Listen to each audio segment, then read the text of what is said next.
Guys ये paper start कर रहा था मैं। ये वाला जो पेपर है ये मेरे पास जो एग्ज़ाम है, जो पेपर है अक्टूबर नवंबर 18 का एग्ज़ाम है।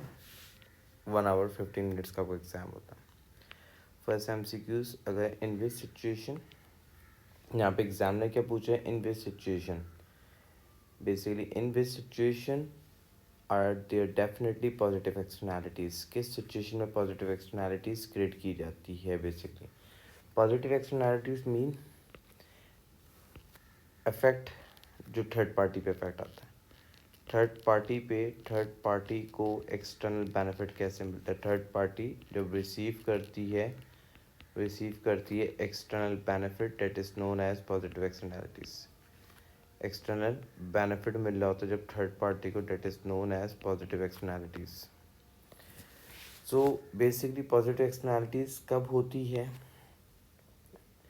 एक्सटर्नैलिटीज़ बेनिफिट की बात करें, जो कि हमारा फॉर्मूला होता है social benefit is equals to private benefit plus external benefit होता है। एक्सटर्नल बेनिफिट्स ये फॉर्मूला होता है। अगर मेरे पास, मैंने बात की पॉजिटिव एक्सटर्नैलिटीज़ जब हो सकती है जब मेरे पास सोशल बेनिफिट, जब सोसाइटी को benefit, social benefit is greater than private benefit होगा, जो कि क्या क्रिएट करेगा, बेसिकली एक्सटर्नल बेनिफिट क्रिएट करेगा। एक्सटर्नल बेनिफिट क्रिएट करेगा थर्ड पार्टी को। तो basically private benefit exceed T private cost नहीं, गलत है। Private benefit exceed T social benefit नहीं, गलत है। Social benefit exceed T private benefit, हाँ, सी इज़ द करेक्ट आंसर, क्योंकि social benefit exceed T private benefit, that it will create a positive externalities. Next, a cost benefit analysis is carried out on the construction of hydroelectric power station. बोला cost benefit analysis हमने use किए, carried out on the construction of a hydro electric power station, which combination of circumstances would be most likely to lead to the scheme being approved. कब हमारे पास scheme जो है approved हो सकती है, जब private benefit are greater than private cost. देखो cost benefit construction की बात कर रहा है, बेसिकली क्वेश्चन में बोला कंस्ट्रक्शन की बात कर रहा हूँ, हाइड्रो इलेक्ट्रिक पावर स्टेशन बनाने में किसको फ़ायदा मिलना चाहिए। गाइस हम बोल सकते हैं सोसाइटी को बेनिफिट ज़्यादा मिलना चाहिए। तब सोशल बेनिफिट अगर मेरे पास ज़्यादा होती है सोशल कॉस्ट से, सोशल बेनिफिट अगर is greater than social cost, is greater than social cost है, सोसाइटी का बेनिफिट ज़्यादा मिल रहा है as compare to social cost के। सोसाइटी को बेनिफिट ज़्यादा मिलेगा तो would be likely to scheme be approved. Scheme क्या होगी, अप्रूव जब भी होगी जब सोसाइटी को बेनिफिट ज़्यादा मिले सोसाइटी कॉस्ट के। प्राइवेट बेनिफिट, प्रोड्यूसर का बेनिफिट ज़्यादा मिल रहा है, प्रोड्यूसर की कॉस्ट है, तो स्कीम अप्रूव नहीं होगी। कौन एनालिसिस कर रहे हैं हम, क्या सोसाइटी का benefit is greater than social cost, हाँ हो सकता है। Social benefit greater than total cost नहीं, सोशल बेनिफिट और सोशल टोटल कॉस्ट को अनदर वर्ड में कहते हैं, क्या कहते हैं, total cost is like a social cost. Cost, total cost is greater than total revenue. अगर कॉस्ट ज़्यादा है रेवेन्यू कम है तो कभी भी ये अप्रूव नहीं होगा। तो क्या है इस करेक्ट आंसर क्या हो गया, B is the correct answer. Next है what does not pose a threat to achieve the allocative efficiency. कौन सी चीज़ है जो not pose a threat to achieve allocative efficiency. Allocative efficiency क्या, हर चीज़ जो कि थ्रेट नहीं दे सकती, not pose a threat to achieve allocative efficiency. जब आपको एलोकेटिव एफिशिएंसी कभी थ्रेट नहीं देगी, कब नहीं देगी गाइस, मैं बोल सकता हूँ imperfect information part of consumers. अगर इम्परफेक्ट इन्फॉर्मेशन होते हैं on part of the consumers तो ऑब्वियस ही बात है आपको थ्रेड नहीं मिलेगा, मिलेगा थ्रेड। इम्परफेक्ट मार्केट है तो एलोकेटिव एफिशिएंसी कभी भी अचीव नहीं हो सकता। Income inequalities, the existence of externalities to allocative efficiency achieve नहीं हो सकती। ऑब्वियस ही बात है एलोकेटिव एफिशिएंसी को थ्रेड मिलेगा एग्जिस्टेंस ऑफ एक्सटर्नैलिटीज़ की वजह से। Presence of the monopolistic element होने से हो सकता है, तो ये नहीं। तो पूछा क्या, नॉट की बात की, नॉट इनकम इनइक्वालिटीज़ की वजह से कभी भी कोई थ्रेट नहीं मिल सकता एलोकेटिव एफिशिएंसी जो अचीव नहीं हो पाए, तो इससे कोई थ्रेट नहीं मिलता किसको, एलोकेटिव एफिशिएंसी से, इनकम इनइक्वालिटी से। तो गाइस आंसर क्या हो गया, खुद ही आप लोग देख लो, इनकम इनइक्वालिटी से कोई थ्रेट नहीं मिलेगा allocative efficiency, that's why answer is B. Next, The diagram shows the budget line and indifference curve. The consumer initial position is T and the price of good X fall. यहाँ पे बोला price of good X fall. अब हमको पता है जब prices क्या हो रही हैं, कम हो रही हैं, प्राइस कम हुई है तो क्वांटिटी क्या हुई होगी, एक्सटेंड हुई होगी, क्वांटिटी इंक्रीज हुई होगी. क्वांटिटी आपके सामने एक्सेस बनाया और क्या था मेरे पास एक ये टी वाला पॉइंट था. इनिशियल पोजीशन जो थी टी पे थी. पे बोल रहा है विच combination of statement about the movement लेके आ रहा है इन दी डायग्राम इज करेक्ट. कौन सा स्टेटमेंट जो मूवमेंट लेके आ रहा है जो कि करेक्ट हो सकता है. मैंने बोला टी से क्यू तक, T to Q represent perfectly elastic, perfect elasticity. T P represent given goods. T जो पी है वो रिप्रेजेंट करता है गिवन गुड. टी से पी तक, टी से लेके अगर पी तक हम देखा जाए तो ये गिवन गुड रिप्रेजेंट करता है. गिवन गुड ये होता है जिसका डायरेक्शन बिल्कुल आउटवे द डायरेक्शन, बिल्कुल अपोजिट डायरेक्शन. आउटवे होता है इसका डायरेक्शन ही अलग होता है. तो गाइस हम ये कह सकते हैं नहीं. अगर हो सकता था, जब हो सकता था जब हम डायरेक्शन की बात करें. पे बोलता है T R represent income effect. T R से लेके टी से आर तक मेरे पास इनकम इफेक्ट है. जब प्राइसेस कम होती हैं इसने बोला था तो ऑब्वियस सी बात है सब्स्टिट्यूशन इफेक्ट आता है. सब्स्टिट्यूशन इफेक्ट, प्राइसेस कम तो हम ज़्यादा डिमांड करेंगे गुड्स, क्योंकि गुड्स क्या थे, चीपर थे. तो हम इसके ऊपर सब्स्टिट्यूट्स हो जाएंगे. गुड्स क्या थे, चीपर थे. और जब प्राइसेस कम होगी तो आपके पास रियल इनकम में क्या चेंज आएगा, रियल इनकम आपकी इंक्रीज़ होगी. रियल इनकम इंक्रीज़ होती है तो ऑब्वियस सी बात है डिपेंड करता है आप नॉर्मल गुड है इन्फीरियर गुड्स है. अगर नॉर्मल गुड है सेम डायरेक्शन होगा. अगर इफ़ नॉर्मल गुड है तो सेम डायरेक्शन होगा.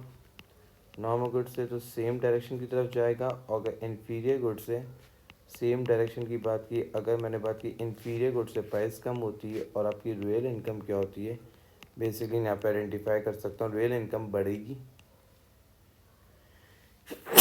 एक्सक्यूज मी, रियल इनकम बढ़ेगी तो इन्फीरियर गुड है तो बिल्कुल अपोजिट डायरेक्शन में जाएगा. इन्फीरियर गुड से तो किस में जाएगा, बिल्कुल अपोजिट डायरेक्शन में जाएगा. अपोजिट डायरेक्शन में जाएगा. तो T U represent substitution effect. C पढ़ रहा था टी यू जो है रिप्रेजेंट करता है substitution effect. T Q represent normal good. T से लेके क्यू तक नॉर्मल गुड है तो ये अपोजिट डायरेक्शन में जा रहा है, जब भी नॉर्मल गुड हो ही नहीं सकता. ये एमसीक्यू. टी से क्यू तक ये अपोजिट है, अपोजिट में जा रहा था तो बिल्कुल जब भी हमने कहा नॉर्मल गुड नहीं हो सकता. फिर बोलता है T U represent substitution effect. T से यू तक हमारे पास सब्स्टिट्यूशन इफेक्ट है. ये पॉइंट जो है यहाँ पे, हाँ ये सब्स्टिट्यूशन इफेक्ट है. यू से पी तक जो है मेरे पास, यू से लेके पी तक रिप्रेजेंट इनकम इफेक्ट. सही है. अगर ये सब्स्टिट्यूट हो रहा है एक्स की तरफ जा रहा था तो बेसिकली अगर यहाँ पे आइडेंटिफाई करें U to P represent income effect. U से लेके पी तक हमारे पास लाइंस क्या हो सकती है, मैंने बात की आपके सामने लाइन ड्रॉ करता हूँ. अगर पैरेलल लाइन बनती है तो ऑब्वियसली बात है इनकम इफेक्ट आ सकता है. ये लाइन पैरेलल बन गई तो ये लाइन जब पैरेलल बन गई तो इसका मतलब क्या, मेरी रियल इनकम क्या हुई थी, इंक्रीज़ हो रही थी. जब मेरी रियल इनकम इंक्रीज़ हुई थी तो इसका अपोजिट डायरेक्शन ये है इनकम इफेक्ट. लेकिन ये कौन से गुड्स की बात कर रहा है, ये इन्फीरियर गुड्स की बात कर रहा था आपसे. अगर किसी में इन्फीरियर गुड्स नहीं लिखा तो जब भी हमारे पास करेक्ट आंसर क्या हुआ, D is the correct answer. The diagram show the various combination of apples and rice which are the potentially able to consumers. If standard indifference curve are added to the diagram, they show that the consumer is indifferent between x and y and the combination w. What can be concluded? The consumer is indifferent between the y. अगर ये बात कर रहा है x से y पे जा रहा है, x and combination of w पे जा रहा है. Basically s क्या बोल रहा है, indifferent between x and the combination w. x और बिटवीन w में कॉम्बिनेशन क्या था, अलग था. तो बेसिकली ये बोल रहा है if the standard and difference curve added to the diagram they show that a consumer is indifferent between x से लेके w तक. कंज्यूमर क्या था, इनडिफरेंट था x से लेके w तक. तो इनको इनडिफरेंट था तो इसको इनडिफरेंस जो कर्व था, जब कंज्यूमर जो है y से एंड कॉम्बिनेशन z पे जाए, y से z पे जाए तो इनडिफरेंट नहीं होगा, नहीं. कंज्यूमर जो है बेसिकली द कंज्यूमर की जो preference combination G to combination W पे जाता है, जी से डब्ल्यू पे जाता है अगर ये मैं इंडिफरेंस कर्व ड्रॉ करूँ जी से कॉम्बिनेशन जो है वो किस पे जाता है, डब्ल्यू के ऊपर जाता है, तो ऑब्वियसली बात है कंज्यूमर की लेवल ऑफ सेटिस्फैक्शन क्या हो सकती है, इंडिफरेंट नहीं होगी, सेम लेवल ऑफ सेटिस्फैक्शन हो सकती है। जब भी हमने बात की डी कॉम्बिनेशन जी से मैंने बात की डब्ल्यू पे जाना चाहिए, जब भी कॉम्बिनेशन क्या हो जाएगी, एक्स एंड डब्ल्यू का कॉम्बिनेशन को मिलाने के लिए जी होना चाहिए, जब भी हमें कॉम्बिनेशन मिल सकता है, जब भी हमारे पास D is the correct answer. ना भी बोला था schedule show the short and marginal cost of producing goods X. बोला शॉर्ट एंड मार्जिनल कॉस्ट का कर्व बनाया हुआ प्रोड्यूसिंग क्या बनाने के, गुड एक्स को प्रोड्यूस कर रहा था। अगर मैं आपके सामने एक टेबल सा बनाता हूँ, ये क्वेश्चन था, इसको एक्सप्लेन करते हैं। मार्जिनल कॉस्ट में आता है, मार्जिनल कॉस्ट का जो फॉर्मूला है वो क्या फॉर्मूला होता है, change in total cost. Marginal cost का जो फॉर्मूला होता है ये होता है total cost, change in total cost upon change in output होता है। तो मैंने बात की आउटपुट होता है change in total cost upon change in output. तो गाइस मैं ये बोल सकता हूँ मार्जिनल कॉस्ट जो है एक्स जो है, यूनिट्स की बात करें यूनिट ऑफ एक्स से रिप्रेजेंट किया, यूनिट ऑफ एक्स। सही है, मार्जिनल कॉस्ट मेरे पास कितनी थी यहाँ पे आइडेंटिफाई की, यूनिट ऑफ एक्स कितने थे, 1 2 3 4 5।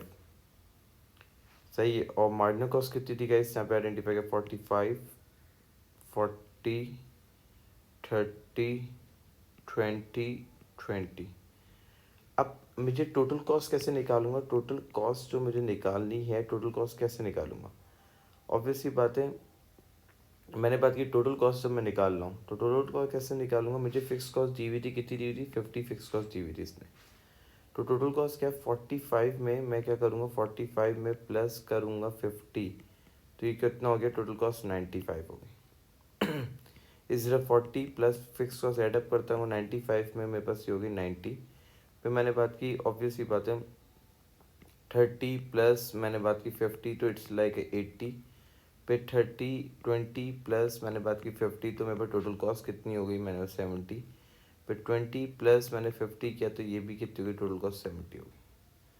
अब मुझे निकालना क्या है, एग्जामिनर ने पूछा है वो एवरेज टोटल कॉस्ट निकालनी है, एवरेज टोटल कॉस्ट मुझे निकालनी है। तो एवरेज टोटल कॉस्ट का जो फॉर्मूला है वो क्या है, एवरेज टोटल कॉस्ट का फॉर्मूला क्या होता है गाइस, हमें पता है total cost upon output is the formula. तो मेरे पास यहाँ पे आइडेंटिफाई का, तो ये मेरे पास टेबल जो बनाता है, मेरे पास total cost upon output is the formula, क्योंकि टोटल कॉस्ट कितनी दी हुई थी, 95 दी हुई थी। यहाँ पे आइडेंटिफाई 95 डिवाइड बाई 1 किया, तो मेरे पास 95 डिवाइड बाई 1, फिर मैंने बात की 90 डिवाइड बाई 2, फिर मैंने बात की 80 डिवाइड बाई 3, फिर 70 डिवाइड बाई 4, फिर दोबारा 70 डिवाइड बाई 5। तो अगर मैं सबकी टोटल कॉस्ट निकालता हूँ, तो मैंने बात की 95 डिवाइड बाई 1 किया, तो मेरे पास ये आया 95 आई है।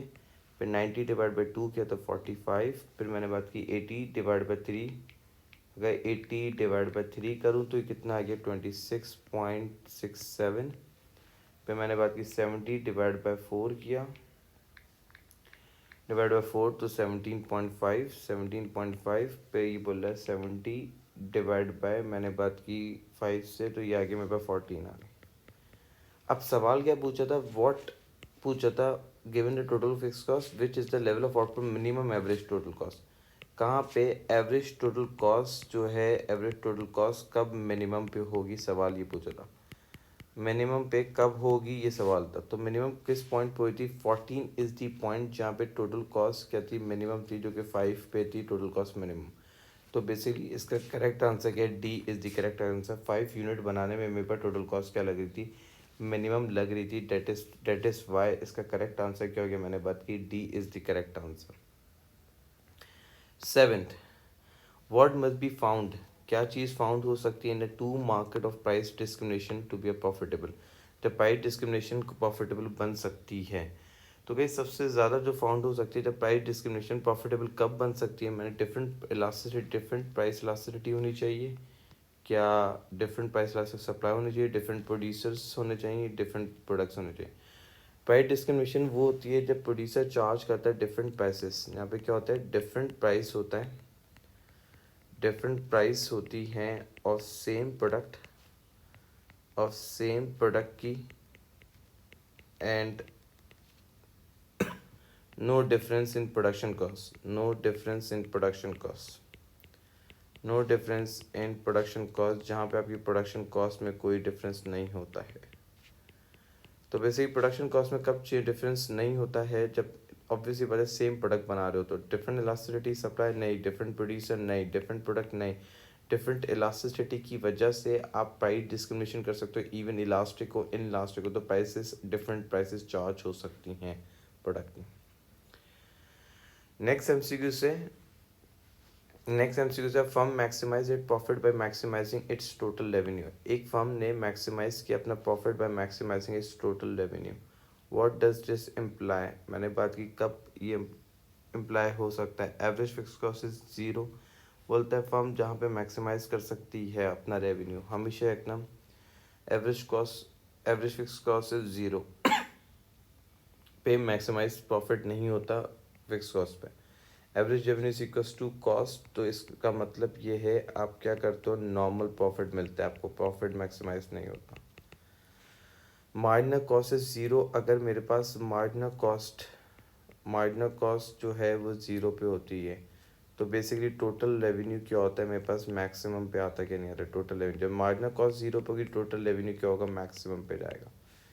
जैसे अगर मैं आपके सामने एक डायग्राम बनाता हूँ जो से दो एक्सिस ड्रॉ किए, मैंने बात की जब मेरे पास मार्जिनल कॉस्ट क्या है, ये मार्जिनल कॉस्ट का कर्व है, मार्जिनल कॉस्ट जीरो पे तो टोटल रेवेन्यू किस पे था, मैक्सिमम पे था। ये आइडेंटिफाई करता हूँ, मार्जिनल कॉस्ट ये थी, मार्जिनल कॉस्ट जीरो पे ये वाला पॉइंट था, ये रिप्रेजेंट करते हैं एमसी क्या था, जीरो पे था, और इस पॉइंट पे मेरे पास टोटल रेवेन्यू क्या था, मैक्सिमम पे था। टोटल रेवेन्यू क्या था, मैंने बात की मैक्सिमम पे आ रहा था। तो जब भी हमारे पास सी इज दी करेक्ट आंसर जो आता। 9 एमसीक्यूज, अगर 9 एमसीक्यूज को डिस्कस करते हैं गाइस हम, the technology change reduce the minimum efficient of scale. The technology की वजह से आपका मिनिमम एफिशिएंट ऑफ स्केल कम हो गया इन इंडस्ट्री। मिनिमम एफिशिएंट मतलब एवरेज कॉस्ट का मिनिमम होना। व्हाट इज लाइकली, मैंने बात की result, increase number of firm and increase in the size of the firm.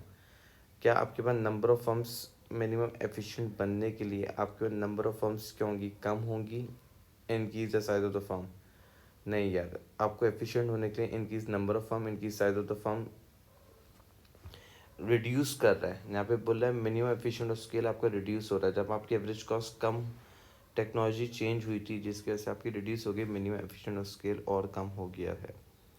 तो साइज ऑफ द फर्म मैंने बात की, increase number of firms and reduce the size of the firm. अगर मैंने बात की फर्म जो है सबसे ज़्यादा एफिशिएंट जो हो सकती है, इंक्रीज नंबर ऑफ फर्म्स बढ़ रही है, reduce the size of the firm, reduce the number of firm, increase the size of the. अगर नंबर ऑफ फर्म्स कम होती हैं तो आप कभी भी एफिशिएंट नहीं हो सकते। Reduce the number of firm, efficient नहीं हो सकते, तो सी और डी तो हो नहीं सकता। Increase size of the firm, obvious ही बात है, टेक्नोलॉजी चेंज रिड्यूस, टेक्नोलॉजी आई थी जिसकी वजह से साइज, टेक्नोलॉजी की वजह से increase the number of firm बढ़ रही थी और रिड्यूस साइज बढ़ रहा, कम हो रहा था इन द इंडस्ट्री, क्योंकि नंबर ऑफ टेक्नोलॉजी की वजह से आपके पास नंबर ऑफ लेबर क्या होंगे, कम हायर होंगे। नंबर ऑफ लेबर जो हैं वो क्या करेंगे, नंबर ऑफ लेबर जो हैं वो लेस हायर होंगे, तो ऑब्वियसली बात है लेस हायर हो होंगे तो आपका साइज ऑफ द फर्म क्या होगा, कम हो रहा होगा, और फर्म ज़्यादा एफिशिएंट होगी इन दी प्रोडक्शन प्रोसेस के अंदर। तो इसका answer B is the correct answer है। The diagram show the cost and revenue की बात कर रहे हैं, cost curve, revenue curve, firm in imperfect competition. Imperfect मैं बोलूँ तो मोनोपोली की बात कर रहे हैं। Monopoly which level of output produce only normal profit, किस लेवल ऑफ आउटपुट पर फर्म नॉर्मल प्रॉफिट जनरेट कर सकती है। सबसे पहली बात, अगर वो पूछे किस प्रॉफिट पे नॉर्मल प्रॉफिट जनरेट हो सकता है, और ऑब्वियसली बात है यहाँ पे ये आइडेंटिफाई कर रहे हैं imperfect and normal profit. Normal profit जो होता है जहाँ पे average cost is equal to average revenue होता है, average cost is equal to average revenue, जिसको कहते हैं नॉर्मल प्रॉफिट। इस पॉइंट पे फर्म क्या जनरेट करती है, यहाँ पे आइडेंटिफाई किया नॉर्मल प्रॉफिट फर्म को मिल रहा होता है जब average cost is equal to average revenue होता है। तो हमारे पास जहाँ पे firm A B C D, तो M C equals to M R जो है, मैंने बात की 10 पे अगर देखा जाए तो नॉर्मल प्रॉफिट जो जनरेट कर सकती है लॉन्ग रन के अंदर जनरेट कर सकती है, ऑब्वियसली बात है, फर्म प्रोड्यूस एंड आउटपुट। मैंने बात की जब नॉर्मल प्रॉफिट जहाँ पे average revenue is equals to average cost हो। तो इम्परफेक्ट मार्केट के अंदर ये पॉइंट है, मैंने बात की जिस पॉइंट पे फर्म क्या जनरेट करती है, नॉर्मल प्रॉफिट जनरेट करती है। तो इसका मतलब D is the correct answer. Next MCQ is what would be the reason of the small firm do not survive, कि क्या रीज़न हो सकता है जो स्मॉल फर्म सर्वाइव नहीं कर सकती है। In a certain industry they are the economies of scale, क्योंकि सब कुछ इंडस्ट्रीज ऐसी होती है जहाँ पे फर्म क्या कर रही होती है, अचीव कर रही है economy scale. Some firm often supply personal service to customer, ये करती है। तो ऑब्वियसली बात है would not, reason not survive की बात है तो ऑब्वियसली सर्वाइव कर सकती है। यहाँ पे बात कर सकते हैं गलत है, ये सर्वाइव कर सकती है यहाँ पे firm. Small firms often supply product the size of the market of is limited, हाँ ये सर्वाइव करती है small firm. Small owner manage firm involve less risk, हाँ लेस रिस्क होता है तो सर्वाइव कर सकती है। इकनॉमीज ऑफ स्केल कभी भी अचीव नहीं करती, तो जब भी हमारे पास कौन सा करेक्ट आंसर है, मैंने बात की ए इज़ द करेक्ट आंसर। फिर बोलते हैं next MCQ, what is the implication of the dominant oligopoly. Dominant का मतलब एक ही फर्म होती है मार्केट के अंदर। और limit pricing policy, limit pricing policy जहाँ पे फर्म लिमिट कर देती है अपनी प्राइसिंग पॉलिसी, कहाँ पे डोमिनेंसी क्रिएट करती है जहाँ पे कोई और दूसरा कॉम्पिटिटर फॉलो नहीं कर सकता। The industry will restrict the target number of the firms, obviously बात है डोमिनेंट रिस्ट्रिक्ट कर सकते target number of firms. The industry will contract as a rival oligopolistic are eliminated. Following a limit pricing follow the limit the oligopoly, अगर मैं oligopolist will achieve a satisficing level of out profit, और हाँ oligopoly satisfy करता है level of profit generate. The oligopolist will sacrifice the short term profit और long term profit for the short term profit for the long term profit. अगर हाँ limit pricing क्या होता है, जब शॉर्ट टर्म में प्रॉफिट नहीं जनरेट करना चाहती है लेकिन लॉन्ग टर्म में प्रॉफिट जनरेट कर जाती है, जब भी वो लिमिट करती है प्राइसेस, ताकि ऑब्वियसली बात है अपनी कॉस्ट को ऑब्वियसली बात है वो क्या करती है, प्राइसेस जो है बेसिकली प्राइसेस को लिमिट जब किया जाता है जब वो शॉर्ट टर्म में प्रॉफिट को ना देखे, लॉन्ग टर्म में प्रॉफिट को देखे, जब भी हमारे पास D is the better option, जो कि डी सेक्रीफाइस करती है लिमिट प्राइसिंग। ये एक डोमिनेंट थी, एक फर्म थी जहाँ पे उसने क्या किया था, लिमिट की थी अपनी प्राइसेस को। नेक्स्ट ट्रांसपोर्ट इकोनॉमिक्स की बात करें, estimate the price last demand for the private cars is very useful. मतलब प्राइवेट कार्स की बात कर रहा हूँ जो कि बहुत यूज़फुल थी। Is use in very low, the price last demand for the private car is car use is very low, private cars का इस्तेमाल जो है बहुत कम था। What would be a more effective way to reduce the road traffic congestion? Traffic congestion मतलब जो congestion जो create हो रहा था वो कैसे रिड्यूस कर सकते हो। Banning the private cars and lorries from the town centres, introducing a subsidies, ये नहीं हो सकता सब्सिडीज करके। Introducing road pricing for the main road, नहीं। Subsidising the public transport such as train and bus, नहीं। तो ऑब्वियसली बात है अगर वो प्राइवेट कार्स को क्या करते एंड लॉरीज को क्या करते, private car use is very low, तो how most effective way of reducing road traffic congestion? Banning the private cars and lorries from the town cities, अगर बैन कर दे टाउन सिटीज़ से तो ऑब्वियसली बात है जिसकी वजह से मैंने बात की इफेक्टिव हो जाएगा, जिससे से कंजेशन क्या हो जाएगा, कम हो जाएगा, क्या नहीं हो जाएगा। तो A is a better option. 14 जो है what would be help to explain whether there was a reduction in the wage inequality in a country during that post 2008 economic recession. आपने रिड्यूस वेज इनइक्वालिटी कम कर दी है जिसकी वजह से 2008 में पहले जो इकोनॉमिक रिसेशन था जब भी आपके पास there was reduction in inequality, help why there was a reduction in wage inequality during the post economic recession, क्यों हुआ था। जब in decline in the shares of the wages in national output, obviously बात है decline होने की वजह से नेशनल आउटपुट नहीं, कभी भी नहीं। मैंने बात की decline in the trade union bargaining power हो सकता था लेकिन इतना अच्छा point, the extent of minimum wages, अगर वर्कर को ज़्यादा वेजेस दे देंगे तो ऑब्वियसली बात है तो जिसकी वजह से इकनॉमी फेस कर सकती है रिसेशन, क्योंकि मिनिमम वेज देने से वजह से वेजेस क्या होती है, इंक्रीज होती है, तो एम्प्लॉयर की कॉस्ट क्या होती है, बढ़ती है। एम्प्लॉयर की जो है मैंने बात की कॉस्ट क्या होती है, इंक्रीज़ होती है। जब एम्प्लॉयर की कॉस्ट बढ़ती है तो गुड्स की डिमांड, सप्लाई क्या करता है, कम करता है। सप्लाई जब कम कर रहा होता है तो ऑब्वियसली जब कॉस्ट बढ़ती है तो गुड्स की डिमांड कम होती है। जब गुड्स की डिमांड कम होती है तो इकनॉमी जो फेस करती है रिसेशन की तरफ जाती है, जो कि ज़्यादातर अनएम्प्लॉयमेंट क्रिएट कर रहा होता है। तो सप्लाई कम है और ऑब्वियसली बात है डिमांड क्या होगा, ऑब्वियसली बात है ज़्यादा थी जब इकनॉमी क्या हो रहा था, रिसेशन की तरफ जा रहा होता है। मिनिमम वेज देने की वजह से, वर्कर को ज़्यादा वेजेस देने की वजह से एम्प्लॉयर फेस करता है रिसेशन की तरफ जा रहा होता है, इकनॉमी फेस करती है रिसेशन की तरफ, जिसकी वजह से deduction in inequality, obviously existence of minimum wage की वजह से आपकी इनक्वालिटी क्या होती है, कम होती है। जब आपके पास ऑब्वियसली बात है वेजेस इंक्रीज होने से रिड्यूस क्या होती है, इनक्वालिटी रिड्यूस होती है। इनक्वालिटी सबको ज़्यादा वेजेस मिल रही होती है तो रिड्यूस करता है inequality in a country during the recession. किस वजह से, एग्जिस्टेंस ऑफ मिनिमम वेज की वजह से।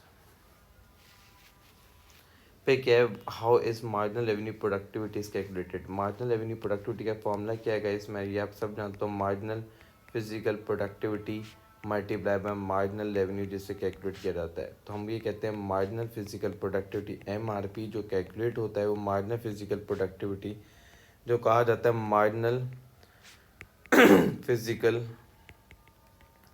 प्रोडक्टिविटी का मतलब अपने एडिशनल लेबर हायर किए थे of producing one extra output, और मार्जिनल रेवेन्यू मीन एडिशनल और एक्स्ट्रा रेवेन्यू के ज़रिए, एडिशनल और एक्स्ट्रा रेवेन्यू के ज़रिए आपकी क्या होती है, मैंने बात की मार्जिनल रेवेन्यू प्रोडक्टिविटी कैलकुलेट होती है। जब भी 15 का ए is the correct answer.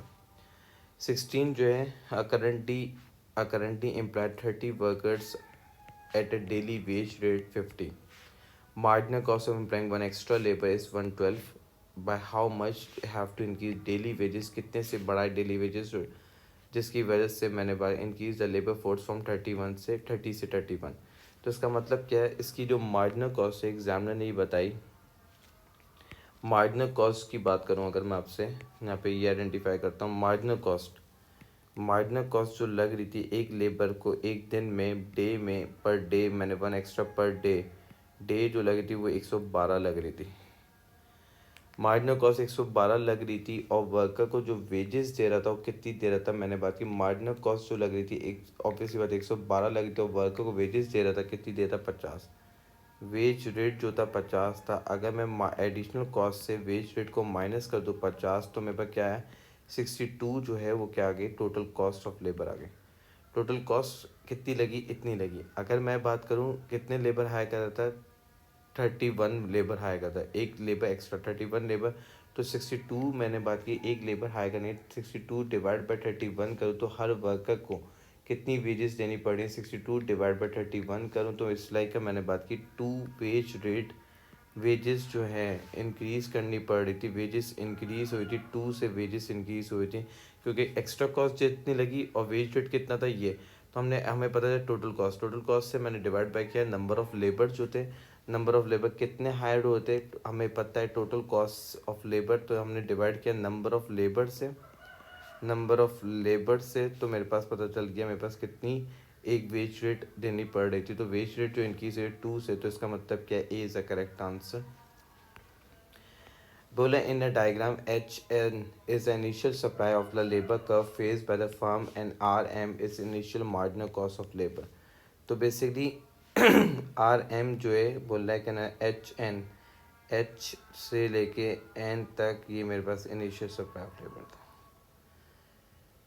Phase initial marginal cost curve क्या था, ये मार्जिनल कॉस्ट कर्व जो था वो क्या था मेरे पास जो है R से M तक मार्जिनल कॉस्ट था, ये मार्जिनल कॉस्ट था, marginal cost of labour, supply of labour. तो ये क्या है, मैं ऑब्वियसली बात है तो यहाँ पे सवाल क्या पूछा है, what will be the firm new labour supply curve if the worker join trade union and achieve a union negotiation OW negotiation हो गई है, ये नेगोशिएशन कर दी ट्रेड यूनियन की वजह से, नेगोशिएशन होने की वजह से क्या होगा।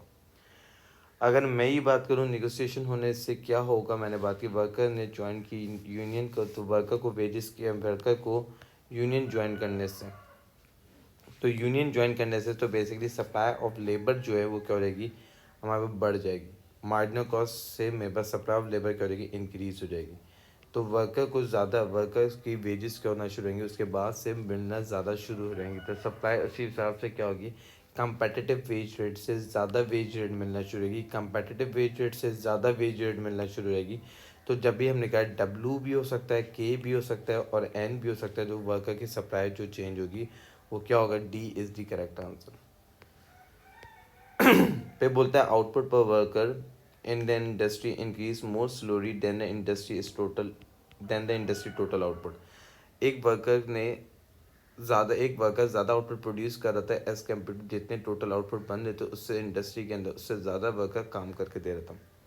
तो जिसकी वजह से मैंने बात की, अगर मैं ये बात कर सकता हूँ, मेरे पास क्या है, जब आउटपुट क्या होंगे, आउटपुट पर वर्कर बढ़ेगा, आउटपुट मैंने बात की पर वर्कर, आउटपुट जो पर वर्कर की बात की, आउटपुट पर वर्कर से रिप्रेजेंट किया, वर्कर उस ज़्यादा आउटपुट प्रोड्यूस कर रहा है पर इंक्रीज हो रहा है, एक लेबर ज़्यादा आउटपुट प्रोड्यूस कर रहा है। तो इसका मतलब क्या है, मेरी प्रोडक्टिविटी क्या हो रही है, इंक्रीज़ हो रही है। जब प्रोडक्टिविटी इंक्रीज़ हो रही है और जितने output than industry total output, जितने इंडस्ट्री के अंदर टोटल आउटपुट है उससे ज़्यादा एक लेबर इंडस्ट्री टोटल आउटपुट से ज़्यादा, टोटल आउटपुट से ज़्यादा जो है आउटपुट एक लेबर काम करके, तो इसकी वजह से क्या होगा, over time working, increase in over time working, increase in hourly wage rate, increase in labour productivity, increase in employment. तो ऑब्वियस सी बात है, एम्प्लॉयमेंट ज़्यादा क्रिएट कर सकता है क्या, नहीं क्रिएट कर सकता।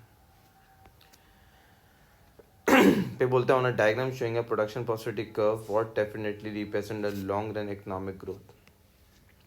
प्रोडक्शन पॉसिबिलिटी कर्व आपने ड्रॉ किया, जिसकी वजह से लॉन्ग रन इकोनॉमिक ग्रोथ क्या होगी, ऑब्वियसली बात है production possibility curve use on a diagram. Production possibility curve जब इकोनॉमिक ग्रोथ होगी तो प्रोडक्शन पॉसिबिलिटी कर्व शिफ्ट होगा आउटवर्ड की तरफ। पीपीसी क्या होगा, शिफ्ट होगा। शिफ्ट आउटवर्ड का मतलब क्या है, शिफ्ट आउटवर्ड मीन मेरा पोटेंशियल इंक्रीज हो रहा है। आउटपुट का मतलब क्या है, मेरा पोटेंशियल बढ़ रहा है। जब मेरा पोटेंशियल बढ़ता है जिसकी वजह से क्या होती है, इकोनॉमिक ग्रोथ होती है। पोटेंशियल के बढ़ने की वजह से मेरे पास क्या होती है, इकोनॉमिक, यहाँ पर आइडेंटिफाई किया, इकोनॉमिक ग्रोथ की तरफ जाता है। तो इसका मतलब क्या है, मैंने बात की outward shift in the production possibility curve, तो इसका मतलब D is the correct answer. फिर बोलते हैं मैंने economy growth is most likely to promote economic development. कब इकोनॉमिक ग्रोथ, एक ऑब्वियस सी बात है, जब to achieve the maximum rate of extraction of the raw material. अगर extraction of the raw material की वजह से नहीं, कंसनट्रेट इंक्रीज द प्रोडक्शन नहीं, discover variable new resources to promote the natural environment नहीं, it provide the fund to finance the cleaner production process. अगर ये fund provide करती है टू क्लीनर टू द, क्या बोलते हैं यहाँ पे, identify when it provide the funds, funds provide करे जब economic development to finance the cleaner production process, ज़्यादा प्रोडक्शन प्रोसेस होनी चाहिए। Economic growth is most likely to promote economic growth, कैसे करेगी, इकोनॉमिक फंड प्रोवाइड करे और फाइनेंस क्लीनर प्रोडक्शन प्रोसेस, जो प्रोडक्शन करनी चाहिए उतनी प्रोडक्शन करे। तो जब भी better answer D is the correct answer. 21 which item in the table are classified as a foreign aid. बाहर से कौन सी एड आ सकती है, फॉरेन डायरेक्ट इन्वेस्टमेंट। अगर बाहर से इन्वेस्टमेंट आती है फॉरेन एड में आती है, फॉरेन डायरेक्ट इन्वेस्टमेंट, ये फॉरेन एड नहीं आती, ये आपकी इन्वेस्टमेंट है। नो, यस, नो, ऑब्वियस सी बात है, ये आपकी इन्वेस्टमेंट में नहीं आती है, तो नो नो। तो इसका मतलब ए बी में से एक आंसर हो सकता है। ऑफिशियल डेवलपमेंट असिस्टेंट, ऑब्वियसली बात है, अगर मैं बात करता हूँ ऑफिशियल डायरेक्ट असिस्टेंट का मतलब क्या है, बाहर से असिस्टेंस मिलती है, तो ऑब्वियसली बात है हाँ हो सकती है, यस यस। तो मैंने बात की पोर्टफोलियो इन्वेस्टमेंट नहीं, ये आपके पास पोर्टफोलियो इन्वेस्टमेंट फ्लोज, तो ये फॉरेन एड नहीं होती, ये आपकी इन्वेस्टमेंट्स में आती है। पोर्टफोलियो आपकी इन्वेस्टमेंट्स हैं, पोर्टफोलियो इन्वेस्टमेंट आपकी डायरेक्ट इन्वेस्टमेंट होती हैं जो आपकी कंट्री में आ रही होती है। तो इसका मतलब B is the correct answer, जो कि आपके पास फॉरेन डायरेक्ट इन्वेस्टमेंट कभी भी नहीं होती, ऑफिशियल डायरेक्ट डेवलपमेंट असिस्टेंट आपको असिस्टेंस मिलती है, तो ऑब्वियसली बात है डेट इज कम इन फॉरेन एड। फिर बोलता है कंट्री एक्स जो है लिविंग स्टैंडर्ड व compare with the country Y living standard and using the real GDP per head covered into US. The country X ranked above the country Y. Country x और country Y का living standard major हुआ है और country x को ज़्यादा rank किया है as compare to which factor might cause this ranking be to be incorrect. जिसकी वजह से कौन से फैक्टर हो सकते हैं जो कि रैंकिंग इनकरेक्ट कर सकते हैं। एक्चुअल मार्केट एक्सचेंज रेट की वजह से हमारे पास actual market exchange rate were use rather than purchasing power parity. अगर एक्चुअल मार्केट एक्सचेंज रेट जो है यूज़ करें और rather than purchasing power parity, तो ये रैंक अलग हो सकती है, इनकरेक्ट हो सकती है, हाँ हो सकती है। Government spending on transfer payment was high in good Y and then in good X. बोला गवर्नमेंट की ट्रांसफ़र पेमेंट जो है was high in country Y ज़्यादा तो बेनिफिट्स ज़्यादा है मिल लेते हैं, अनएम्प्लॉयमेंट बेनिफिट ज़्यादा मिल लेते हैं, ये चीज़ तो ऑब्वियस ही बात है, आप रैंक नहीं कर सकते, रैंक कर सकते हो correctly. Inflation was high in country extra, आप रैंक कर सकते हो, तो ऑब्वियस ही बात है। इनकरेक्ट की बात करें, करेक्ट कब हो सकती है, डिस्ट्रीब्यूशन इनकम हाँ हो सकती थी इससे, तो ऑब्वियस ही बात है, मैंने बात की ये तीनों जो थे सेंटेंस जो थे तीनों जो थे मेरे पास क्या थे, करेक्ट है, तीनों करेक्ट है, लेकिन एक था एक्चुअल एक्सचेंज रेट से rather than purchasing power parity rates जो है वो आपको ज़्यादा एक्चुअल में रैंक करके देती है, तो इसका मतलब क्या है, बेटर ऑप्शन क्या है, B A is the correct answer जो कि हम कंसिडर कर सकते हैं यहाँ पे। नेक्स्ट जो बोला है, in Turkey has a population 373, it labour force is 36 and 12 were trained for the primary sector and 24 were trained in secondary sector and tertiary sector. The unemployment rate was 10%. तो basically unemployment का अगर formula जो होता है वो क्या होता है, अनएम्प्लॉयमेंट का जो फॉर्मूला है वो लिख देता हूँ ताकि आसान हो जाए। अनएम्प्लॉयमेंट का जो फॉर्मूला है परसेंटेज में है, मैंने बात की अनएम्प्लॉयड से रिप्रेजेंट किया, unemployed divide by labour force, labour force ये फॉर्मूला होता है। तो अनएम्प्लॉयड कितने लोग थे बेसिकली यहाँ पर आइडेंटिफाई करो, अनएम्प्लॉयड जो लोग थे वो कितने थे, अगर मैं ही बात करूँ जो कि नहीं पता, एक्स था, लेबर फोर्स कितनी थी, टोटल लेबर फोर्स 36 थी और इक्वल्स टू 10% बोला था अनएम्प्लॉयमेंट। फॉर्मूले में क्या आता है, मल्टीप्लाई बाय 100 ज़रूर होता है बेटा जी, ये बात याद रखोगे, मल्टीप्लाई बाय 100। तो मल्टीप्लाई बाय 100 करने के बाद कितना आ रहा है, मैंने बात की मल्टीप्लाई बाय 100 से इज इक्वल्स टू 30 क्या आ रहा है, 10% आ रहा था, अनएम्प्लॉयमेंट रेट 10% आ रहा था। तो एक्स की वैल्यू निकालते हैं, तो मैं बोल सकता हूँ 36 डिवाइड बाय, मैं बोल सकता हूँ किससे 10 से डिवाइड बाय कर दूंगा, ऑब्वियसली बात है।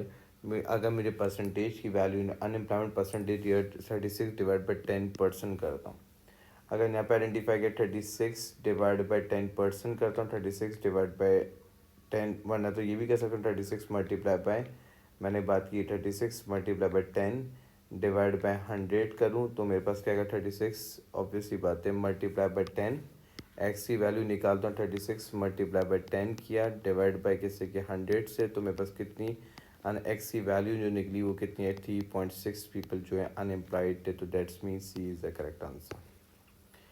नेक्स्ट क्वेश्चन है, economy manufacturing share of real GDP fell 30% से 12% हो गया, रियल जीडीपी कितने से कम हो गया, मैंने बात की 30% से 12% हो गया। What type of the unemployment will result from this, अगर आप इकनॉमी का जो जीडीपी कम होना तो इसका मतलब साइकिकल इकनॉमी रिसेशन में जा रही है क्या नहीं, हम बोल सकते हैं जब इकनॉमी का जीडीपी कम होना तो इसका मतलब क्या है, ये रिसेशन की बात नहीं कर रहा है।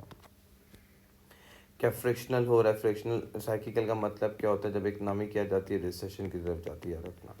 फ्रिक्शनल का मतलब क्या होता है, जब आप वेट कर रहे होते हो, सर्च कर रहे होते हो, और क्योंकि इसलिए करो तो क्योंकि आपके पास इम्परफेक्ट नॉलेज होती है, इम्परफेक्ट नॉलेज की वजह से आप वेट करो तो सर्च करो। तो स्ट्रक्चर का मतलब है स्ट्रक्चर ऑफ इंडस्ट्री चेंज होना, स्ट्रक्चर ऑफ इंडस्ट्री मैंने बात की डिक्लाइन होना, स्ट्रक्चर ऑफ इंडस्ट्री डिक्लाइन की तरफ होना, डिक्लाइन का 30% से 12%, तो स्ट्रक्चर ऑफ इंडस्ट्री क्या हो गया, डिक्लाइन हो गया। तो ये डिक्लाइन होना तो ऑब्वियस ही बात है, कौन सा अनएम्प्लॉयमेंट होगा, बेसिकली मैं बोल सकता हूँ स्ट्रक्चर अनएम्प्लॉयमेंट बेटर ऑप्शन हो गया खुद ही। फिर बोला in an open economy when autonomous increase by 100, autonomous क्या था 100 पहुँच गया था, नेशनल इनकम इज़ 300, तो ऑब्वियसली बात है मैंने बात की, और ये था ऑटोनॉमस, ऑटोनॉमस जो रिप्रेजेंट किया था, ऑटोनॉमस मेरे पास जो दिया हुआ था वो कितने दिया हुआ था, 100 दिया हुआ था। इनकम कितनी दी हुई थी, मैंने बात की इनकम जो दे रहा था वो नेशनल इनकम, इनकम जो दे रहा था वाई जो नेशनल इनकम दे रहा था वो 300 दे रहा था।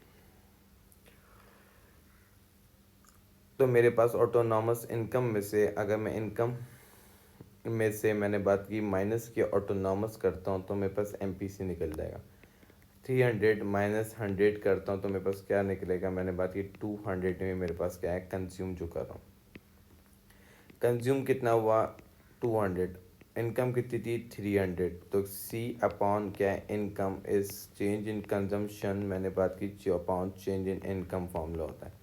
तो चेंज इन कंजम्पशन कितने की आई थी, मैंने बात की चेंज कंजम्पशन जो हुई थी अब 200 रुपये की कंजम्पशन हुई और इनकम कितनी थी 200 डिवाइड बाई 300। तो ऑब्वियसली बात है ये आंसर जो हुआ कंज्यूम कितना कर रहा था, मैंने बात की मार्जिनल प्रोपेंसिटी टू कंज्यूम्ड हो रहा था, कितना हो रहा है 2.2/3 जो कंज्यूम्ड हो रहा था, क्योंकि इम्पोर्ट की बात नहीं कर रहा था, एस्सिलेटर्स की बात नहीं कर रहा था, plus marginal rate of taxation की बात नहीं कर रहा था पूरे इसमें। नेक्स्ट जो है guys the diagram outline the monetary transmission mechanism the following the expansionary central bank quantity phasing mean आप जब इंटरेस्ट रेट मनी सप्लाई को क्या करते हो बढ़ाते हो, आपके पास सेंट्रल बैंक जो है क्या कर रहा होता है, मैंने बात की हमेशा omitted from the process. Government central bank क्या करता है, क्या चीज़ प्रोसेस ओमिट कर सकती है, की action have been omitted from the process. तो सेंट्रल बैंक सबसे पहले जो करता है सेंट्रल बैंक क्या करता है बाय कर रहा होता है, बाय करता है क्या करता है, मैंने बात की बाय कर रहा होता है बॉन्ड्स और सिक्योरिटीज़ को, बॉन्ड एंड सिक्योरिटीज़ को ख़रीदेगा। तो गवर्नमेंट को क्या बोल रहा है, ऑब्वियस सी बात है जब बाय सेंट्रल बैंक जो है बाय कर रहा होता है बॉन्ड्स एंड सिक्योरिटीज़ को, तो बोला है following expansionary central bank intervention quantity easings की बात कर रहे हैं। तो सेंट्रल बैंक को एक्सपेंशनरी करना है, ऑब्वियसली बात है अपना एक्सपेंड करना है, तो बॉन्ड एंड सिक्योरिटीज़ खरीदेगा ताकि शॉर्ट टर्म में इसका इंटरेस्ट रेट क्या हो जाए, मैंने बात की ताकि इंटरेस्ट रेट क्या हो जाना चाहिए, मैंने बात की इंटरेस्ट रेट क्या हो जाए कम हो जाए, इंटरेस्ट रेट कम हो जाएगा। जब इंटरेस्ट रेट कम होगा तो ऑब्वियसली बात है जब ही तो मनी सप्लाई बढ़ेगा, जब भी बढ़ सकता है। इन्वेस्टमेंट क्या होनी चाहिए, इन्वेस्टमेंट की जो करनी चाहिए ज़्यादा इन्वेस्टमेंट करनी चाहिए कम करनी चाहिए, तो ऑब्वियसली बात है इन्वेस्टमेंट जब इंटरेस्ट रेट कम होगा, मैं ये जानता हूँ जब मेरे पास इंटरेस्ट रेट कम होगा तो जिसकी वजह से मेरे पास इन्वेस्टमेंट्स क्या होंगी इंक्रीज़ होंगी, क्या नहीं इन्वेस्टमेंट्स क्या होंगी बढ़ेंगी, इन्वेस्टमेंट मैंने बात की बढ़ेंगी। तो मैंने बात की इन्वेस्टमेंट बढ़ेगी, तो इन्वेस्टमेंट कहाँ बढ़ रही है, राइस राइस राइस राइस, और interest rate fall fall fall, सही बाय करे सेल करे बाय करना चाहिए। The government outline the monetary transmission mechanism following in expansionary central bank intervention quantity wheezing the omission कैसे कर सकता है फ्रॉम द प्रोसेस, तो वो क्या करे ओमिशन मनी सप्लाई जो है ज़्यादा कैसे ओमिट कर सकता है, मनी सप्लाई कैसे कर सकता है सेंट्रल बैंक, ऑब्वियसली बात है ओमिट कैसे कर सकते हैं फ्रॉम दी प्रोसेस, जब ज़्यादा सप्लाई हो रहा है तो ऑब्वियसली बात है बाय करना शुरू करते हैं, क्या चीज़ मैंने बात की बॉन्ड्स एंड सिक्योरिटीज़ खरीदना शुरू कर दें ताकि शॉर्ट टर्म में इंटरेस्ट रेट तो कम होगा इन्वेस्टमेंट बढ़ेगी, लेकिन जिसके से रियल जीडीपी क्या हो सकता है इंक्रीज हो सकता है, क्या नहीं हो सकता। तो A is a correct answer, यहाँ पे ये आइडेंटिफाई करो। नेक्स्ट जो है Keynesian monetary theory when there is increase in a supply of money not cause a fall in interest rate, किस वजह से मनी सप्लाई के बढ़ने की वजह से इंटरेस्ट रेट कब फॉल नहीं होगा, नॉट की बात करें नॉट। तो if the bond price are expected to rise, अगर मैंने बात की rise fall in interest rate बढ़ता है, तो अगर मैं ये बोल सकता हूँ मेरे पास बॉन्ड की प्राइसेस बढ़ जाएँ, जब इंटरेस्ट रेट मेरे पास कम होता है बॉन्ड प्राइस एक्सपेक्टेड है, एक्सपेक्टेड नहीं होती बढ़ती है, तो गलत हो गया। If investment for a demand is interest inelastic, अगर इन्वेस्टमेंट की जो डिमांड है वो इन लास्टिक हो नहीं बेकार M C, if the liquidity preference इसका जो इज़ परफेक्टली इलास्टिक, अगर इस लिक्विडिटी परफेक्टली इलास्टिक की तरफ जाता है, अगर मैंने बात की ये रिप्रेजेंट किया मनी सप्लाई से बात किया, अगर मेरे पास ये परफेक्टली इलास्टिक की तरफ लिक्विडिटी टैप की तरफ जाता है तो मेरे पास रेट ऑफ इंटरेस्ट रेट क्या हो जाता है, मेरे पास ऑब्वियसली बात है फॉल होता है, मेरे पास मैंने बात की लिक्विडिटी प्रेफरेंस में rate of interest rate fall होता है जहाँ पे मनी सप्लाई बढ़ रहा होता है जिसमें कहते हैं लिक्विडिटी प्रेफरेंस से रिप्रेजेंट किया। तो इसने पूछा है liquidity preference is perfectly elastic, अगर इलास्टिक हो जाता है तो मेरे पास क्या है रेट ऑफ इंटरेस्ट रेट क्या होता है फिक्स होता है, तो जिसकी वजह से जब बॉन्ड की प्राइसेस बढ़ती हैं, हमेशा याद रखना नॉट की बात बोली, बॉन्ड की प्राइसेस जब बढ़ेंगी एक्सपेक्टेड हो तो इंटरेस्ट रेट क्या होता है उस वक्त कम होता है, तो ऑब्वियसली बात है जब ये इस करेक्ट सेंटेंस था, करेक्ट था, करेक्ट बात बोल रहा था। मैंने बात की इन्वेस्टमेंट डिमांड इस इलास्टिक, अगर इलास्टिक होता है तो ऑब्वियसली बात है इंटरेस्ट रेट में क्या होता है, मैंने बात की फॉल होता है मेरे पास। Liquidity preference theory perfectly elastic है, तो परफेक्टली इलास्टिक कैसे होती है, परफेक्टली इलास्टिक में इंटरेस्ट रेट में नो चेंज आता है, मैंने बात की क्योंकि एक्सेस सप्लाई ऑफ मनी की वजह से, एक्सेस सप्लाई ऑफ मनी की वजह से, ऑफ मनी की वजह से मैंने बात की मैंने बात की no change in interest rate, no change in interest rate, not fall the interest rate, no change in interest rate में कोई चेंज नहीं आता। Velocity of circulation of money increase, अगर वेलोसिटी बढ़ेगी तो ऑब्वियस सी बात है ट्रांजेक्शन ज़्यादा होगी, जब ट्रांजेक्शन ज़्यादा होगी तो ऑब्वियस सी बात है मेरे पास जो है इंटरेस्ट रेट क्या होता है, कम होगा, क्या नहीं होगा, क्योंकि मनी सप्लाई क्या होगी, वेलोसिटी ज़्यादा है तो मनी सप्लाई ज़्यादा होगी, जिसके से प्राइसेस बढ़ेंगी, जब प्राइसेस बढ़ेंगी तो ऑब्वियस सी बात है, तो ये करेक्ट है ये भी। तो सी इज़ द आंसर, जिसमें हमारे परफेक्टली लास्टिक होते हैं, जहाँ पे कोई सर्कुलेशन में चेंज नहीं आता। फिर बोलते हैं the diagram show the economic equilibrium is point X, what would cause the economy to move from point X से वाई पे, एक्स से वाई पे कैसे जाएगी। इनक्रीज इन गवर्नमेंट स्पेंडिंग और ट्रांसफर पेमेंट, अगर गवर्नमेंट ज़्यादा स्पेंडिंग करना शुरू कर दे ट्रांसफर पेमेंट में नहीं हो सकता। बेसिकली यहाँ पे आइडेंटिफाई करें, ऑब्वियसली बात है शॉर्ट टर्म एग्रीगेट सप्लाई बढ़ रही है मेरे पास, इनकीस इन इनकम टैक्स की वजह से नहीं, इनकीस इन दी एवरेज वेज की वजह से, अगर इनकीस इन लेबर प्रोडक्टिविटी, प्रोडक्शन ज़्यादा हो रही है, प्रोडक्टिविटी अगर मेरे पास इंक्रीज होती है तो ऑब्वियसली बात है आप क्या करोगे, आपका पोटेंशियल क्या होगा, बढ़ेगा, पोटेंशियल जब बढ़ेगा तो जिसकी वजह से short term aggregate supply shift होगी, क्या नहीं होगी। तो इसका आंसर क्या है, D is the correct answer. Next MCQs जो है गाइस, यहाँ पे identify D is the correct answer. बोलता है data table intensify the pair of the possible government aims की बात कर रहा है, in which case of achievement of aim one likely to be consistent with the achievement of aim 2, aim one aim two बोला है। Pair of government possible aim, government के aims क्या हो सकते हैं, गवर्नमेंट का सबसे बड़ा एम क्या होता है गाइस, हमेशा याद रखोगे, ये बात याद रखोगे, गवर्नमेंट का सबसे बड़ा एम होता है लो इन्फ्लेशन होना चाहिए और balance of payment surplus, rate of economic growth, sustainable economic growth. ये एम, एक एम सही था लेकिन ये एम नहीं होता है। More even distribution of high rate of, ये एम गलत था, ये सही था, तो मेरे पास क्या B is the correct answer.